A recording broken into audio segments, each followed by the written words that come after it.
Hello hi అండి, అందరికీ నమస్కారం. Welcome to Manasa vlogs. అందరూ ఎలా ఉన్నారండి? నేనైతే బాగున్నాను. ఏంటి ఇలా ప్రభలు కట్టారు, మన సైడ్ అయితే ఇలాంటివి లేదే అనుకుంటున్నారా? నిజమేనండి, మన సైడ్ అయితే కాదు, రాయచోటి పక్కన ఒక విలేజ్లో గంగమ్మ జాతర అయితే జరుగుతుందండి. చాలా అద్భుతంగా జరుగుతుంది. అక్కడి వీడియో అన్నమాట ఇది. ఏంటంటే మనం ఏదైనా మొక్కు మొక్కున్నాం అనుకోండి, ఆ మొక్కు నెరవేరితే ఇలా ప్రభలు కట్టుకొని బాణసంచా పేలుస్తూ ఇలా డ్రమ్స్ కొట్టుకుంటూ అయితే తీసుకెళ్లి అమ్మవారికి మొక్కు అయితే తీర్చుకుంటారు. ప్రభతో పాటు అమ్మవారికి పోతులు బలి ఇస్తారు. అట్లా చాలా గ్రాండ్గా అయితే జాతర జరుగుతుంది. ఈ జాతర గురించి ఎవరికైనా తెలిసిన వాళ్ళు ఉంటే కామెంట్ చేయండి. మన వాళ్ళైతే రాయచోట్లో చాలా మందే ఉన్నారు.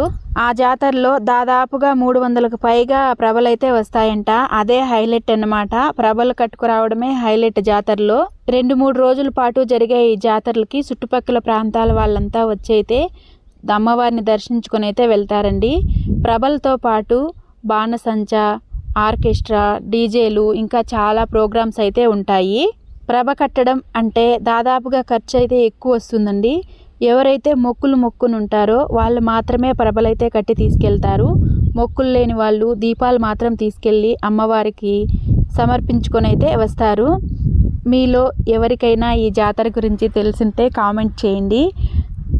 అమ్మవారి ఆలయాన్ని విద్యుత్ దీపాలతో చాలా చక్కగా అలంకరించారు. అలాగే ఇంకా జాతరలంటే ఎలా ఉంటాయో మీకు తెలుసు. అందులోనూ ఇంకా మన రాయచోటి జాతర అంటే ఇంక చెప్పక్కర్లేదు, దామ్ ధూమ్ అంతే. మన వాళ్ళు రాయచోటి వాళ్ళు ఎవరైనా వీడియో చూస్తే కామెంట్ చేయండి, లైక్ చేయండి, షేర్ చేయండి, సబ్స్క్రైబ్ చేసుకోవడం మాత్రం మర్చిపోకండి. అలాగే వీడియో పైన మీ అభిప్రాయాన్ని కామెంట్ రూపంలో తెలపండి. ఉంటాను.